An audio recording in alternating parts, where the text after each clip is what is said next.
Hello friends, बहुत सारे मेरे दोस्तों की क्वेरी आ रही थी सर, जो हम शेयर्स खरीदते और बेचते हैं उसमें इनकम टैक्स कैसे लगता है।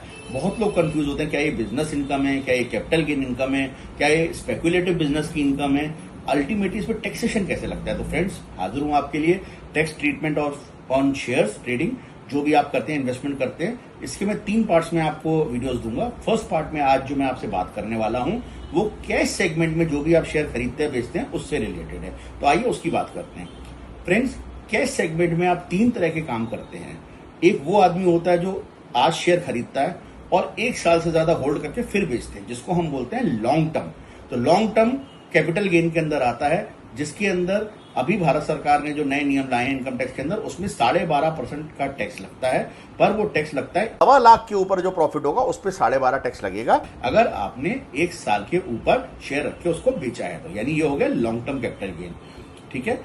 दूसरा तरीका ये होता है कि आपने आज शेयर खरीदा, मे बी 3 महीने बाद बेचा, फिर खरीदा 2 महीने बाद बेचा, फिर खरीदा 6 महीने बाद, जिसको हम बोलते हैं स्विंग ट्रेडिंग। यानी उसको हम बोलते हैं दूसरे शब्दों में इनकम टैक्स की भाषा में शॉर्ट टर्म कैपिटल गेन। यानी 12 महीने से कम पीरियड में आपने खरीदा और बेचा उसको, तो वो भी कैपिटल गेन की कैटेगरी में आता है। और उसके अंदर पहले नियम था 15% टैक्स का, अभी नए नियम के अंतर्गत 20% टैक्स हो गया है। तो शॉर्ट टर्म कैपिटल गेन पे 20% टैक्स लगता है। इससे कोई फर्क नहीं पड़ता आप 30% के अंदर आते हैं या 20% के अंदर आते हैं, इस पे फिक्स 20% टैक्स ही लगेगा।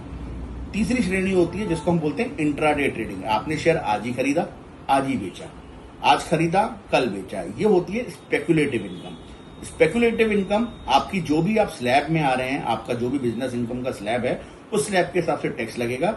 एक चीज ध्यान रखने की यहाँ पे ये है कि अगर आपको कोई लॉस भी हो रहा है तो आप स्पेकुलेटिव बिजनेस का लॉस किसी नॉर्मल बिजनेस से सेट ऑफ नहीं कर सकते हैं, वो सिर्फ स्पेकुलेटिव बिजनेस से ही सेट ऑफ होगा। तो ये बात जो मैंने आपसे की है, ये की है कैश सेगमेंट के शेयर्स की बात।